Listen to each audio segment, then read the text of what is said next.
Musulmin duniya gaba ɗaya, ina muku barka da Ramadan. Wata mai albarka. Musulmin duniya gaba ɗaya, ina muku barka da Ramadan. Watan tuba. Ina muku barka da Ramadan. Watan yantawa daga wuta zuwa aljanna. Ina muku barka da Ramadan. Watan Lailatul Qadr. Ina muku barka da Ramadan. Watan karban addu'a. Ina muku barka da Ramadan. Watan ciyarwa fi sabilillahi. Ina muku barka da Ramadan. Watan sadar da zumunci. Ina muku barka da Ramadan. Watan tilawan Qur'ani.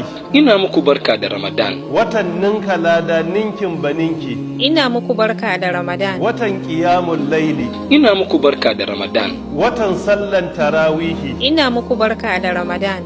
Ina musulmin duniyar TikTok, mu yi duwit da wannan bidiyon saboda mu wa junanmu bisharar Ramadan, kuma saboda mu raya hadisin na Annabi Muhammad sallallahu alaihi wasallam. Annabi sallallahu alaihi wa alihi wa sallam idan watan Ramadan ya kama yakan fito wajen sahabbansa yana musu bushara da wannan wata wanda yake wata mai albarka.